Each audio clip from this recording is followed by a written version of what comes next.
Irjen Verdi Sambo marah besar. Terbongkar gerak-gerik Putri sebelum perampasan nyawa Brigadir J. Terungkap sudah detik-detik peristiwa yang terjadi sebelum pembunuhan Brigadir J di rumah dinas Eks-Kadif Propam Polri, Irjen Verdi Sambo. Perkembangan terbaru kasus pembunuhan Brigadir J, Putri Chandrawati telah ditetapkan sebagai tersangka. Peran Putri Chandrawati dalam kasus pembunuhan Brigadir J pun diungkap Bareskrim Polri. Setelah rapat di lantai 3 di rumah pribadinya di Jalan Saguling, Putri menggiring Brigadir J ke rumah dinas Irjen Verdi Sambo di Jalan Duren 3, Jakarta Selatan. Putri Chandrawati tak sendiri. Dia ditemani Brigadir Ricky Rizal, Brigadir RR, dan Richard Eliezer, Baradae, dan Kuat Maruf menuju rumah dinas. Kabareskrim Polri Komjen Agus Andrianto menyatakan Brigadir J diminta ke rumah dinas bersama Bribka RR, Baradae dan Kuat Maruf. Perannya, mengajak berangkat ke Duren 3 bersama Re, RR, KM, almarhum J, Beber Agus, Sabtu, 20 Agustus 2022. Agus menuturkan Putri juga diduga turut mengikuti skenario yang dibangun oleh suaminya, Verdi Sambo terkait kematian Brigadir J, termasuk menjanjikan sejumlah uang kepada 3 tersangka lainnya. Uang itu diberikan terkait rangkaian kematian Brigadir J, mengikuti skenario yang dibangun oleh FS, bersama FS saat menjanjikan uang kepada Re, RR dan KM, pungkasnya. Saat dilakukan eksekusi terhadap Brigadir J, Putri ada di lantai 3 rumah dinas suaminya.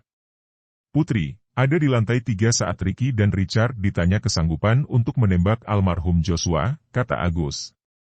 Baradae melaksanakan tugasnya sebagai eksekutor. Baradae meletuskan beberapa tembakan ke Brigadir J. Sementara Verdi Sambo membuat rekayasa baku tembak dengan menembakkan peluru ke dinding memberikan efek. Soal kabar Verdi Sambo turut menembak Brigadir J masih harus dibuktikan. Putri menangis saat bikin skenario. Sebelum pembunuhan Brigadir J, Verdi Sambo dan Putri rapat di rumah pribadinya di Jalan Saguling. Tangis Putri sempat pecah dalam rapat itu saat Verdi Sambo marah dalam rencana pembunuhan Brigadir J itu. Hal itu diungkapkan Baradae melalui kuasa hukumnya, Roni Tapaesi dalam wawancara dengan TV One, Jumat, 20 Agustus 2022.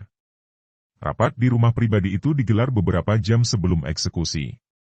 Sebelum rapat, Putri dan rombongan ajudan, termasuk sopir, Kuat Maruf, baru pulang dari Magelang.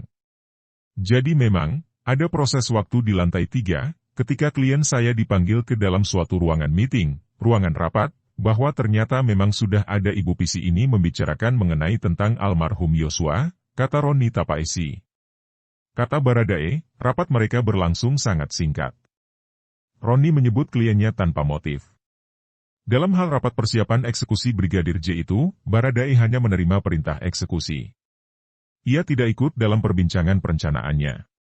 Di dalam ruangan di lantai 3 itu ada Putri Chandrawati, Verdi Sambo dan Bribka Ricky Rizal, RR, sesama ajudan seperti Baradae. Jadi perlu saya sampaikan, klien saya tidak berbicara, tetapi klien saya melihat bahwa Ibu Pisi itu ada di ruangan lantai 3. Jadi pertemuannya itu Ibu Pisi, Pak FS, kemudian Saudara RR. Kemudian yang terakhir dipanggil adalah Baradae ini. Yang panggil itu Saudara RR, ujar Roni. Baradae tidak mengetahui banyak perangai kedua bosnya itu. Namun dalam situasi pembahasan eksekusi Brigadir J, ia melihat Putri Chandrawati menangis. Sedangkan Verdi Sambo dalam keadaan marah. Klien saya menyampaikan bahwa waktu kejadian itu Ibu Pisi dalam keadaan menangis. Kemudian Bapak FS ini dalam keadaan marah. Nanti detailnya, ini kan nanti menjadi pembelaan di pengadilan, Beber Roni. Setelah sebulan lebih penyidikan, Baradae diumumkan sebagai tersangka pembunuhan dengan pasal 338 KUHP Yungto 55 dan 56 KUHP. Sedangkan, Verdi Sambo bersama Bribka RR dan Kuat Maruf tersangka pembunuhan berencana. Mereka dijerat pasal 340 KUHP subsidiar 338 KUHP Yungto 55 dan 56 KUHP terbaru. Putri Chandrawati juga ditetapkan sebagai tersangka pembunuhan berencana pada Jumat, 19 Agustus 2022. Siapkan uang. Sementara itu, berdasarkan pengakuan eks-kuasa hukum Baradae, Deoli Payumara, mengungkapkan, peran Putri Chandrawati sangat fatal.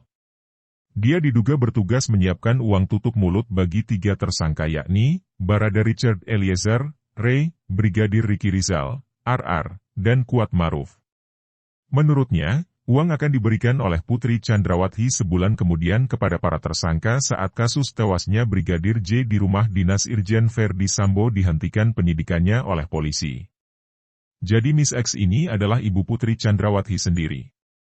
Ini keterangannya Richard. Jadi Ibu Putri sama Pak Sambo, memanggillah si Pak Kuat, Barada Richard dan Brigadir Ricky, kata Deolipa di acara kontroversi di YouTube Metro TV. Pemanggilan Putri katanya dilakukan beberapa hari usai penembakan atau pembunuhan terhadap Brigadir J dilakukan. Karena ini situasi dirasa sudah mulai aman nih. Skenario pertama sepertinya berhasil. Nah kalau ini sudah beres, lu tetap jangan buka mulut, kan bahasa kasarnya begitu. Ini saya kasih nih ya, kalau sudah beres kamu 1 miliar rupiah, Baradae, kamu gope, 500 juta rupiah, kamu juga gope, ujar Deolipa.